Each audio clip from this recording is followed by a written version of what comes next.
Dans les rues du Havre, on trouve de tout. Des papiers, des vêtements, des canettes, des matelas et même des rats. Parfois même le jour. Est-ce une fatalité? Non, mais ça n'est plus supportable. La question de la propreté au Havre revient dans toutes les conversations. Le Havre en débat a donc décidé d'y consacrer un épisode. Caméra à l'épaule, il suffisait de regarder autour de soi.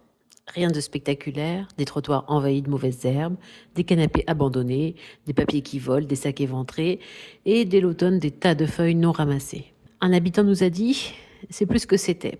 Peut-être, mais c'est surtout devenu une gêne quotidienne pour tout le monde. Une ville sale, c'est une ville qu'on finit par ne plus respecter. La propreté n'est pas une obsession bourgeoise. C'est une question de dignité collective. Ce n'est pas une histoire de quartier. On la veut pour tous. Pas seulement en bord de mer ou dans les zones touristiques. Quand la saleté s'installe, c'est le lien social qui se dégrade.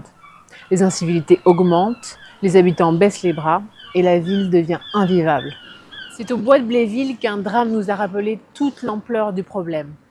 En septembre 2025, un enfant de 2 ans a été grièvement mordu par un rat pendant son sommeil. Ce n'était pas un incident isolé, mais le symptôme d'une insalubrité chronique qui a entraîné une infestation de rongeurs dénoncée par les habitants depuis des années. Un rongeur gros comme un chat, disent-ils, et toujours aucune solution durable apportée. Tout ne peut pas être mis sur le dos des services municipaux. Les agents font ce qu'ils peuvent avec les moyens qu'ils ont. Mais au Havre, ils ne sont pas assez nombreux. Et certains choix sont à revoir. Moins de sulfateuses à PV, plus de balayeuses dans les rues.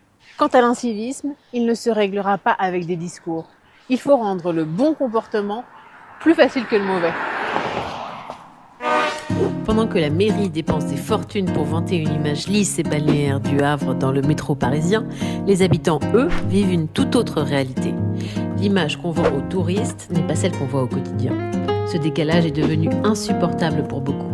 Et on comprend pourquoi. Il est temps de changer de méthode, pas seulement de slogan. Renforcer les équipes municipales d'entretien et de nettoyage dans tous les quartiers avec un vrai plan de présence quotidienne. Investir dans du matériel performant adapté aux différents espaces. Trottoirs, caniveaux, espaces verts, sans oublier les cimetières.